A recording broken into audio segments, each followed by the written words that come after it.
paz do Senhor Jesus, mais uma vez, povo de Deus. Estamos aqui para o início desse segundo trimestre, com uma lição maravilhosa sobre o terceiro evangelho, o evangelho de Lucas. Mas já estamos de volta, fica aquele intervalinho abençoado e já estaremos voltando, em nome de Jesus.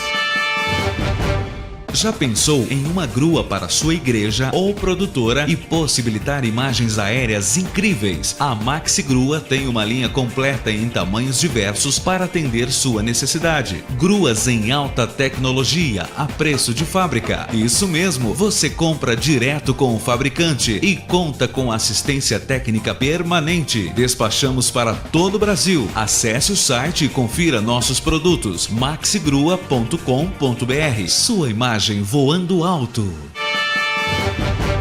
Vamos lá então iniciar essa nova lição, segundo trimestre de 2015, com a lição maravilhosa sobre o Evangelho de Lucas.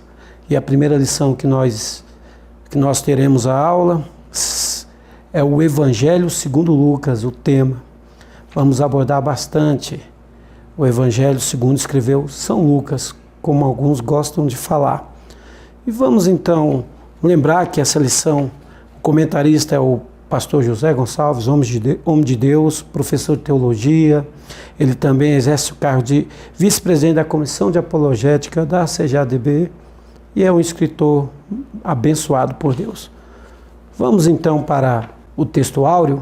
O texto áureo está em Lucas, capítulo 1, versículo 4. Para que conheças a certeza das coisas que já estás informado. A verdade prática: o cristão possui uma fé divinamente revelada e historicamente bem fundamentada.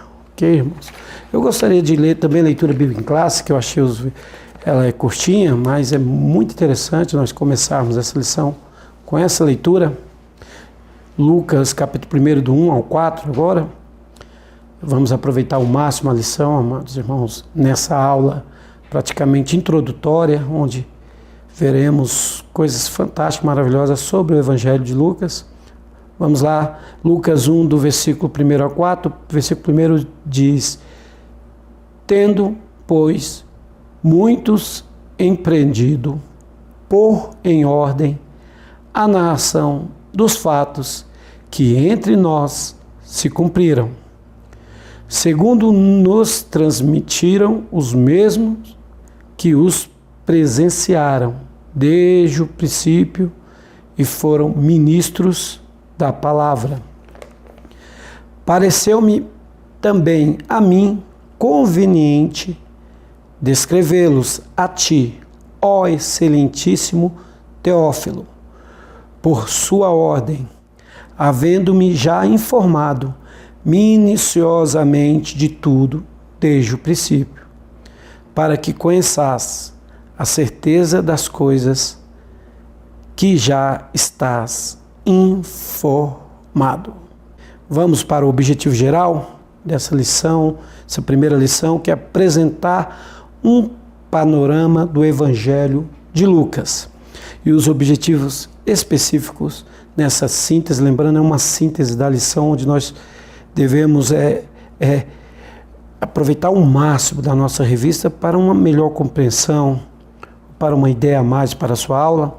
Os objetivos específicos, o primeiro é apresentar o terceiro evangelho. O segundo objetivo específico é conhecer os fundamentos e historicidade da fé cristã. O terceiro, afirmar a universalidade da fé cristã.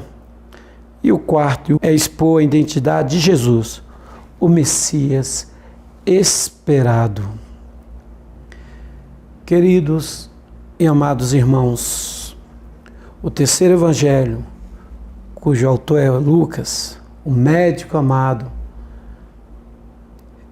seu relato é sem dúvida nenhuma um dos mais completos e um dos mais ricos em detalhe sobre a vida e obra do Senhor Jesus Cristo, desde a sua infância até a sua ressurreição. Por Lucas ser um gentio, ele faz a sua narrativa totalmente procurando dá a imagem de Jesus como Filho do homem. E ele chega a apresentar Jesus como um homem perfeito que veio salvar todos, judeus e também gentios. É um dos livros mais belos, mais cativantes, e ele se distingue dos outros pelo seu conteúdo literário, o seu vocábulo, o uso do grego, considerado pelos eruditos como o mais refinado, a sua maneira clássica de narrar a salvação nos faz viajar de uma maneira bem, apesar de simplória, uma maneira bem complexa sobre o amor de Deus, o plano de Deus na redenção do mundo. Por Lucas ser um historiador, ele consegue unir a história e os acontecimentos e nos dá um pano de fundo onde mostra tão divinamente o sacrifício do nosso Senhor e Salvador Jesus Cristo, toda a sua história. Lucas também, no seu evangelho, ele consegue já captar a ação do Espírito Santo e a promessa de Deus sobre o Espírito Santo na vida do crente. Louvado seja o nome do Senhor. Vamos então para o primeiro tópico, lembrando que essa lição ela é totalmente introdutória e eu queria ler aí o primeiro tópico, que é o terceiro evangelho, e o subtópico é autoria e data. Como está em Colossenses 4,14, Lucas é chamado de um amado médico por Paulo. Interessante que as 3 vezes que o nome Lucas aparece nas escrituras são todas nas epístolas paulinas. Isso mostra que ele era um amigo íntimo de Paulo. E essas epístolas paulinas, ela nos dá, está sempre correlacionada, quando aparece o nome Lucas, o aprisionamento do apóstolo, mostrando que Lucas com certeza estava próximo de Paulo, mesmo nas horas mais difíceis. Aparece em Colossenses, em Filemon e também na segunda epístola de Timóteo, especificamente o capítulo 4, versículo 11. Embora Lucas não se identifique no Evangelho, e eu queria abrir uma aspa aqui, e um parênteses, podemos assim dizer, porque o nome Lucas, ele significa brilhante ou iluminado.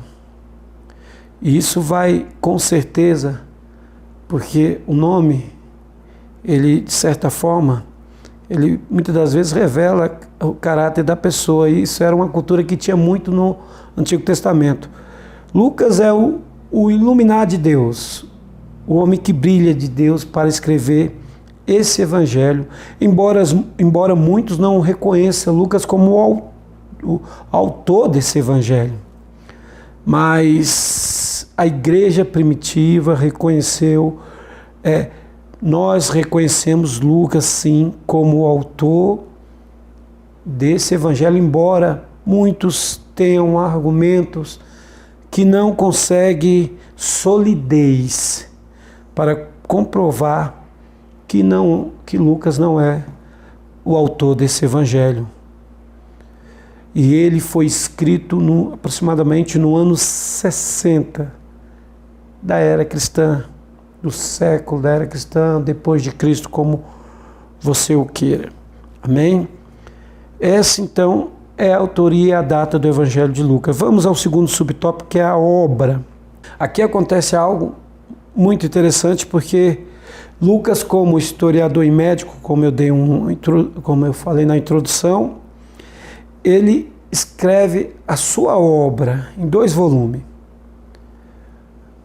Praticamente, o primeiro volume, que vamos assim dizer, é o terceiro evangelho, e a narrativa que narra totalmente a vida do Senhor Jesus Cristo e o livro de Atos dos Apóstolos, que narra o nascedouro, o caminhar da igreja primitiva, dos primeiros cristãos, toda a história ali da igreja, no seu início, da igreja de Nosso Senhor e Salvador Jesus Cristo. Amém? E o terceiro subtópico, para a gente ter uma breve ideia do que a lição nos passa, é os destinatários originais. O doutor Lucas encaminhou o seu evangelho a Teófilo. Interessante que o nome Teófilo, alguns dizem que significa a quem Deus ama, mas outros dizem que a tradução mais certa seria Filho de Deus. Então, se Lucas escreveu esse evangelho a Teófilo, o Filho de Deus, por que nós não pegarmos um gancho e dizer que então o evangelho de Lucas é escrito para nós, os filhos de Deus, amém? E Teófilo, agora, a pessoa de Teófilo certamente era uma pessoa importante, proeminente de Antioquia. Devia ocupar uma posição também social privilegiada, porque ele é chamado por Lucas como excelentíssimo, ilustre. Mas também Lucas escreveu o seu evangelho aos gentios. E esse evangelho tem uma natureza soterológica muito grande, porque realmente trata da salvação de Jesus oferecida ao mundo e também de um cunho carismático, porque no evangelho de Lucas vai ficar bem claro a ênfase que é dada ao Espírito Santo como capacitador do evangelho de Jesus Cristo e também como uma promessa para os crentes do primeiro século. Amém? Vamos à síntese do tópico primeiro. Lucas, o médico amado, é o autor do terceiro evangelho, que foi endereçado a Teófilo, um gentil. Então, por aí você já começa a ver que Teófilo era um gentil, não era um judeu. Então, o projeto do evangelho de Lucas não é só para os judeus, mas sim a todos os homens, aos gentios.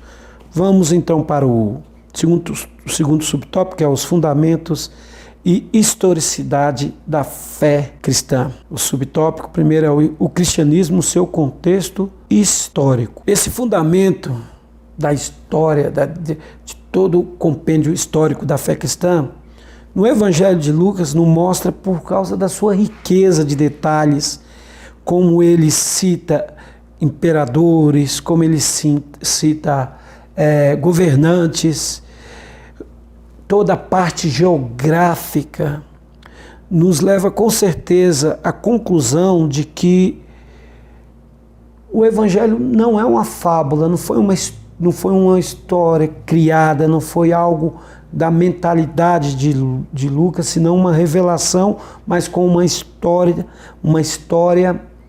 dentro do tempo.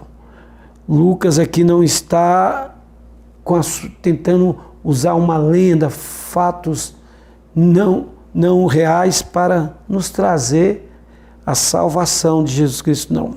São fatos históricos que fundamentam a fé cristã e não tem como fugir disso, foi real, é aprovado e todos aqueles que querem encontrar a verdade têm no Evangelho de Lucas a certeza de que ali está a verdade sobre os fatos por ele escrito.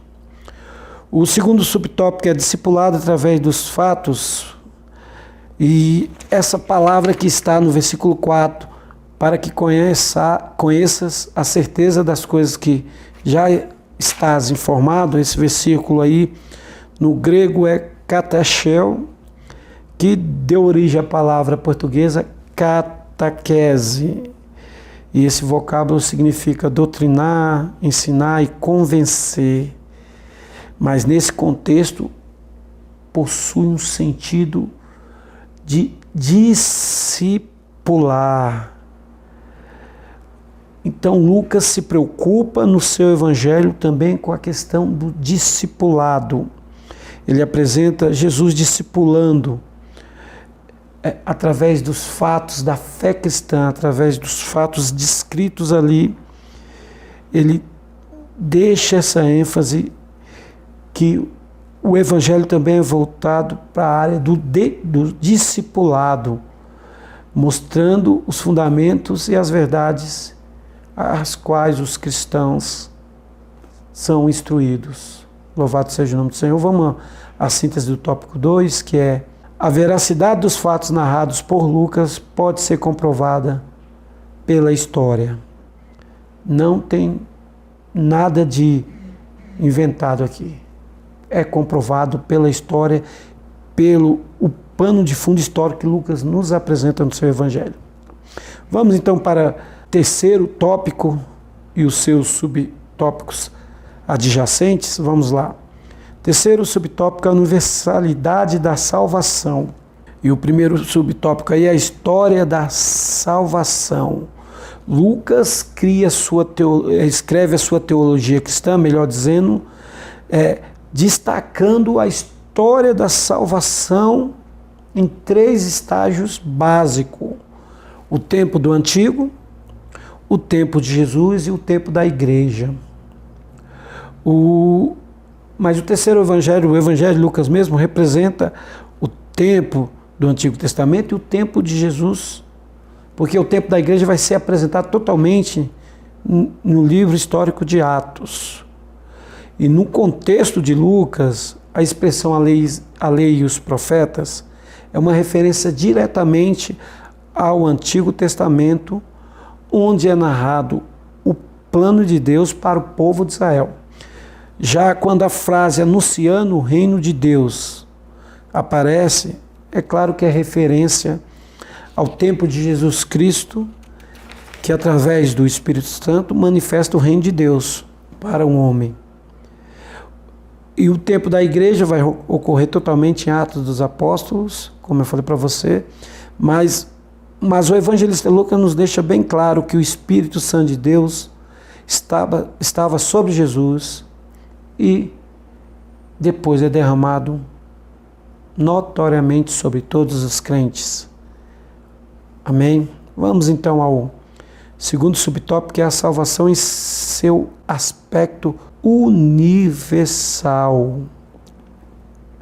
Você pode perceber na leitura do Evangelho de Lucas que ele é totalmente amplo na questão dada aos gentios.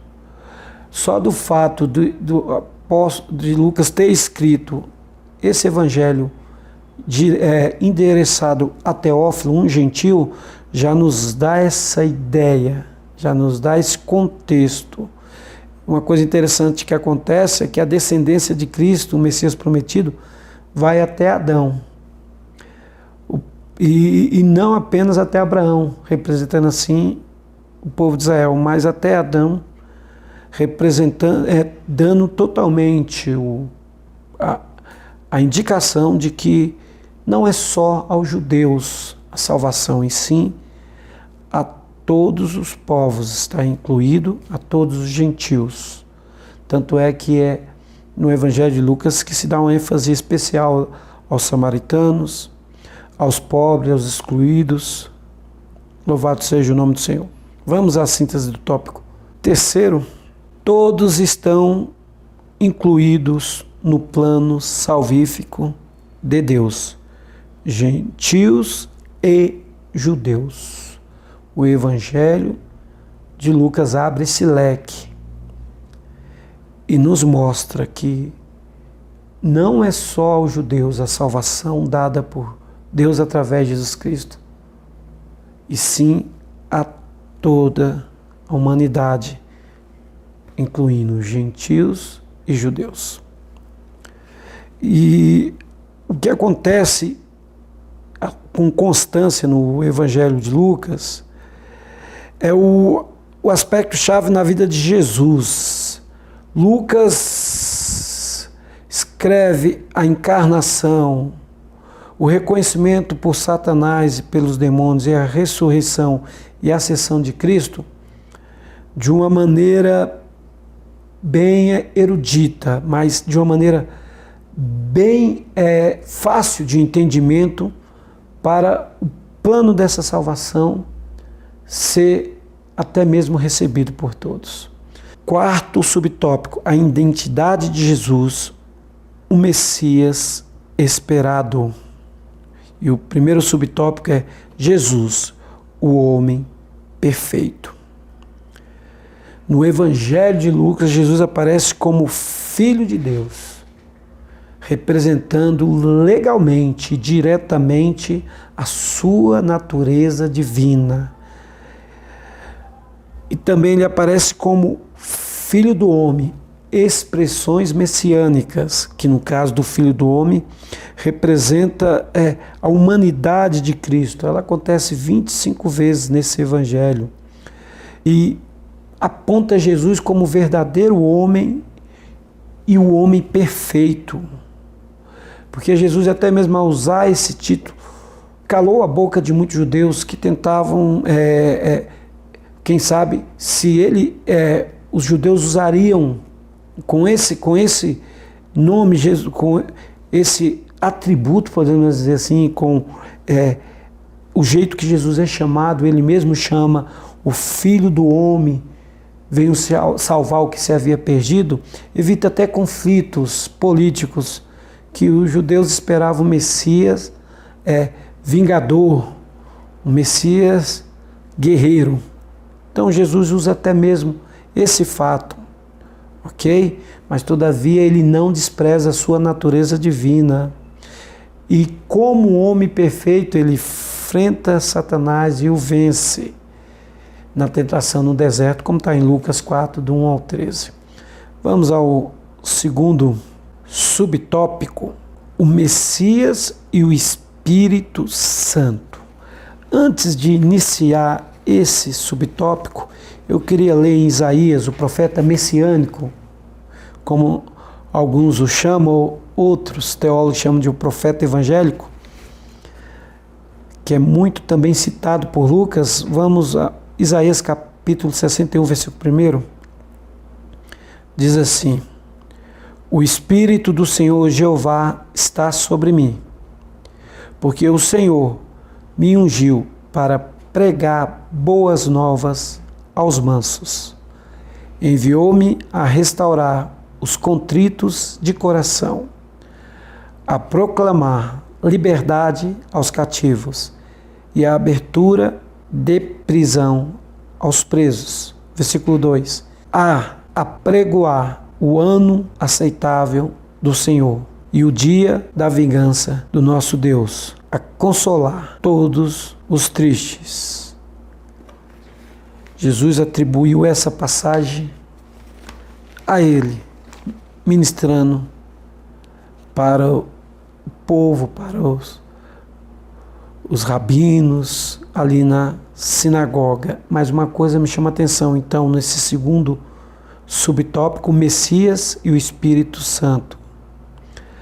Porque Lucas revela na complexidade das palavras do seu evangelho que Jesus é o Messias, o homem perfeito, e que dependia exclusivamente do Espírito Santo no desempenho do seu ministério. Como filho do homem, ele dependia do Espírito Santo. E cita várias vezes o profeta Isaías para isso, como eu falei, até mesmo Isaías capítulo 11, do versículo 1 ao 2, e o 42, do versículo 1, porque o Messias, com certeza, seria aquele sobre quem o Espírito Santo repousaria, como bem profetizou Isaías, até mesmo nesse capítulo, desses versículos que nós lemos sobre Isaías capítulo 61, versículo 1.